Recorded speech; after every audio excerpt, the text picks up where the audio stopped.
Oikein hyvää huomenta ja tervetuloa Velhon kultareissujen pariin. Niin kuin viime vuonna jo me päätettiin, että me tiedetään mitä me tehdään tänä vuonna, niin me tiedettiin, että me lähdetään Lemmenjoelle.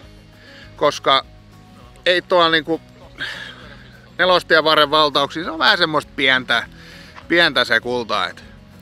Nyt mietittiin, että jos täältä tulisi pikkasen karkeampaa. Me saavuttiin eilen illalla.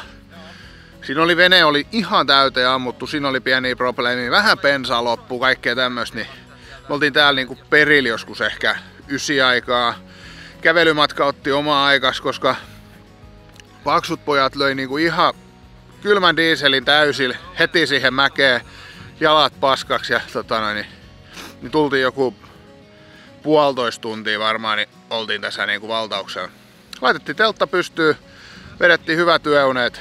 Pikkasen testattiin siis sitten, että onko mitään kultaa. Ei löydetty vielä. Mut nyt aamupalat syöty ja mennään todella kovaa eteenpäin. Come on!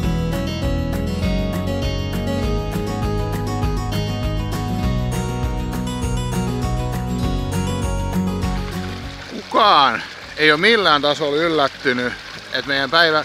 Se saatiin tossa vähän niinku käyntiin, vähän haisteltiin ja täällä on ongelma vaan saada siis noi rännit semmoiseen paikkaan, että se vesi ei mene tonne niinku puroon. Ja niitä veivattiin nyt tuossa aamupäivä. Sitten otettiin lounas. Mä menin pikku päikkäreen, nukahdin saman tien, en osunut edes teltta patjalla. Sitten siihen kahvi, nyt kello on 3 kintaalla ja yritetään tämmönen uusi startti tähän meidän päivään. Mutta toisaalta parasta tässä on, että täällä ei ole kiire mihinkään.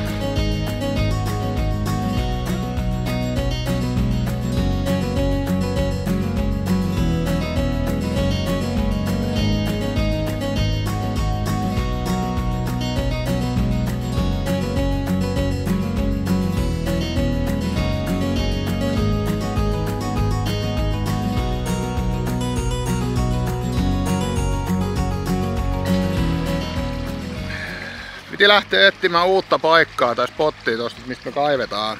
Ja käveltiin sit tosta noin penkan pitkin, mitä me nyt ollaan monesti tosta menty, mut siellä oli sit ilmeisesti maanpiaisen pesä, koska vittuun kiukkuisesti kävi kiinni mun pohkeeseen. Näin, että se oli kiinni, tapoi se siihen, pam! Ja sit tuli toiseen pohkeeseen ja ämpärit jäi siihen ja Rami tulee perässä ja kauhea huuto kuului, niin pistivät sitäkin.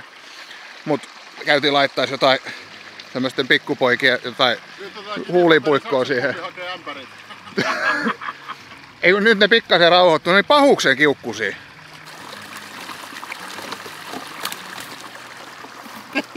Etelän vittu ne pisti kovin. Rampo jeesannut hyvin tuossa. Hän rakensi tämmösen vesijärjestelmän tänne ja sanoi, että jopa aztekit olisi ollut kateellisia tästä niinku, ja tää on nyt vähän tämmönen niinku yltiökapitalistinen ratkaisu myöskin, että me varastetaan kaikki vesi tästä niinku meidän käyttöön. Mut me tarvitaan vettä. Me avataan se sit kun sen aika on, mut me hyötykäytetään sitä nyt niinku. Mut on hieno. Aztekki-valtakunnan Tenochtitlan nykyinen Meksiko City.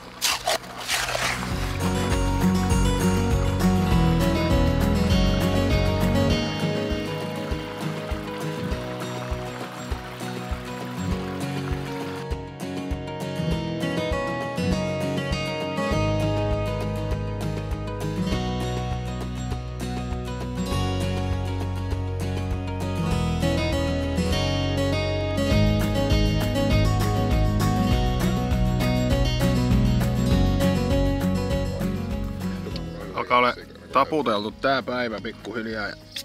Eihän se oo kultareissu eikä mikään, ellei oo soliferi, mutta tää on ainoa soliferi tää reissu, koska tänne ei jaksettu kantaa enempää, niin nyt ei voi vetää aamupalaksi päivälliseksi lounaaksi jokaiselle. Nyt nautitaan vaan tämmönen ensimmäisen päivän. Maistetaan, se on yhtä hyvää.